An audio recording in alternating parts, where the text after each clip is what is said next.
क्या आपको पता है कि जिस जमीन पर आज आप खड़े हो वो करोड़ों साल पहले ऐसी बिल्कुल नहीं दिखती थी और आने वाले करोड़ों साल बाद ऐसी बिल्कुल नहीं रहेगी।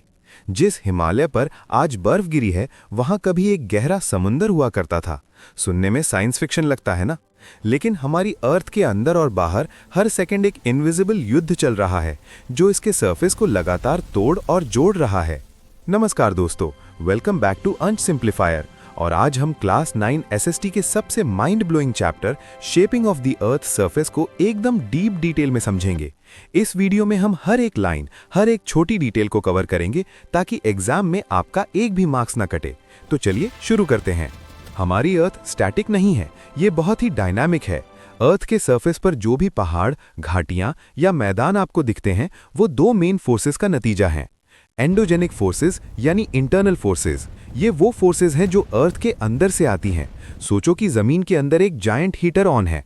इस फोर्स के वजह से अर्थ का क्रस्ट मूव करता है।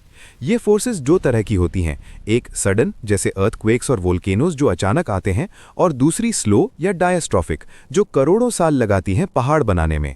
एक्सोजेनिक फोर्सेस यानी एक्सटर्नल फोर्सेस, ये वो फोर्सेस हैं जो अर्थ के बाहर यानी सरफेस पर एक्ट करती हैं, जैसे हवा, विंड, नदी, रिवर, बर्फ, ग्लेशियर्स और सी वेव्स। इनका काम है एंडोजेनिक फोर्सेस के बनाए हुए पहाड़ों को घिस घिस कर वापस प्लेन बना देना। इस प्रोसेस को डेनुडेशन कहते हैं। अब आप सोचोगे कि जमीन के अंदर से पहाड़ आखिर बनते कैसे हैं? इसके पीछे दो सबसे बड़े फिनोमेना हैं, फोल्डिंग और फॉल्टिंग। फोल्डिंग, इमेजिन करो आपके पास एक रबर का मैट है और आप दोनों साइड से उसको अंदर की तरफ पुश कर रहे हो। क्या होगा? बीच का हिस्सा ऊपर उठ जाएगा और उसमें रिंकल्स पड़ जाएंगे। एग्जैक्टली यही होता है अर्थ की टेक्टोनिक प्लेट्स के साथ जब वो आपस में टकराती हैं। कंप्रेशनल फोर्स, रॉक्स फोल्ड हो जाती हैं। उठे हुए हिस्से को एंटीक्लाइन और धंस गए या नीचे वाले हिस्से को सिंक्लाइन कहते हैं। हमारे हिमालयज और यूरोप के एल्प्स ऐसे ही बने हैं। फॉल्टिंग, अब इसका उल्टा सोचो, अगर टेक्टोनिक प्लेट्स एक दूसरे से दूर भागेंगी तो क्या होगा? जमीन में टेंशन आएगी और रॉक्स में क्रैक्स या फॉल्ट्स पड़ जाएंगे। टेंशनल फोर्स, जब दो क्रैक्स के बीच का हिस्सा नीचे गिर जाता है तो उसे रिफ्ट वैली कहते हैं, जैसे नर्मदा वैली। और अगर साइड के हिस्से नीचे गिर जाएं और बीच का ब्लॉक ऊपर उठा रह जाए तो उसे ब्लॉक माउंटेन या हॉस्ट कहते हैं। अर्थ के सरफेस का 27% हिस्सा पहाड़ों से घिरा है, लेकिन सारे पहाड़ एक जैसे नहीं होते। फॉर्मेशन के बेसिस पर इन्हें 4 पार्ट्स में डिवाइड किया गया है। फोल्ड माउंटेन्स, ये टेक्टोनिक प्लेट्स के टकराने से बनते हैं। ये दुनिया के सबसे ऊंचे पहाड़ होते हैं। नए बने पहाड़ों को यंग फोल्ड माउंटेन्स कहते हैं, हिमालयस, और बहुत पुराने घिस चुके पहाड़ों को ओल्ड फोल्ड माउंटेन्स कहते हैं, यूरल माउंटेन्स। ब्लॉक माउंटेन्स, जमीन में फॉल्टिंग या क्रैक्स आने की वजह से जब जमीन का एक बड़ा ब्लॉक ऊपर उठ जाता है तो ब्लॉक माउंटेन बनता है। इनका टॉप फ्लैट होता है और साइड्स बहुत स्टीप होती हैं। एग्जाम्पल जर्मनी का ब्लैक फॉरेस्ट माउंटेन। वुल्केनिक माउंटेन्स, ये तब बनते हैं जब धरती के अंदर का गर्म लावा यानी मैग्मा किसी होल या वेंट से बाहर आता है और वक्त के साथ ठंडा होकर पहाड़ का रूप ले लेता है। जापान का माउंट फूजी और अफ्रीका का माउंट किलिमंजारो इसके बेस्ट एग्जाम्पल्स हैं। रेजिडुअल माउंटेन्स, इन्हें रेलिक्ट माउंटेन्स भी कहते हैं। मिलियंस ऑफ ईयर्स तक जब हवा और पानी एक बड़े पहाड़ को काट काट कर छोटा कर देते हैं तो जो बचा कुचा हिस्सा रह जाता है उसे रेजिडुअल माउंटेन कहते हैं। इंडिया के अरावलीज इसका क्लासिक एग्जाम्पल हैं। प्लेटोज यानी पठार, इन्हें टेबल लैंड भी कहा जाता है। ये जमीन से थोड़े ऊपर उठे हुए होते हैं पर इनका टॉप एक टेबल की तरह फ्लैट होता है। दुनिया का सबसे ऊंचा प्लेटो टिबेट प्लेटो है जिसे रूफ ऑफ द वर्ल्ड भी कहते हैं। प्लेटोज मिनरल से भरे होते हैं।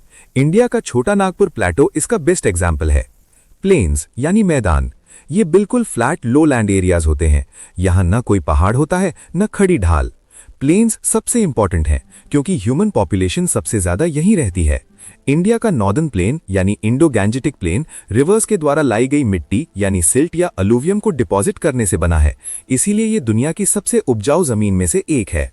जो पहाड़ और लैंडफॉर्म्स अर्थ ने अंदर से बनाए, बाहर की फोर्सेस उन्हें लगातार तोड़ रही हैं। इसके दो मेन प्रोसेस होते हैं। वेदरिंग, जब रॉक्स अपनी ही जगह पर टूटने या सड़ने लगते हैं।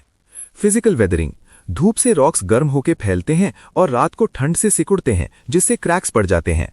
केमिकल वेदरिंग, जब बारिश का पानी रॉक्स के मिनरल्स के साथ रिएक्ट करके उन्हें पिघला देता है। बायोलॉजिकल वेदरिंग, जब पेड़ों की जड़ें या एनिमल्स रॉक्स को तोड़ देते हैं। इरोजन एंड डिपोजिशन, टूटे हुए पत्थरों को एक जगह से दूसरी जगह ले जाना इरोजन है और नई जगह पर उन्हें जमा करना डिपोजिशन है। रिवर्स वी शेप्ड वैलीज और डेल्टास बनाती हैं। ग्लेशियर्स पहाड़ों को काटकर यू शेप्ड वैलीज बनाती हैं। विंड डेजर्ट्स में मशरूम रॉक्स और सैंड ड्यून्स बनाती हैं। सी वेव्स किनारों पर सी केव्स और बीचेस बनाती हैं। तो दोस्तों, नेक्स्ट टाइम जब आप किसी पहाड़ या नदी को देखें तो याद रखना कि करोड़ों साल की लगातार मेहनत के बाद ये शेप आई है। अर्थ एक लिविंग मशीन की तरह है जो कभी रुकती नहीं। मुझे उम्मीद है shaping of the earth surface का ये डीप डाइव चैप्टर आपको पूरी तरह से क्लियर हो गया होगा। अगर आपको ये वीडियो इन्फॉर्मेटिव लगी हो तो इसे लाइक और शेयर करें। ऐसे ही कॉम्प्लेक्स टॉपिक्स को सिंपल भाषा में समझने के लिए अंश सिंप्लीफायर को सब्सक्राइब करें।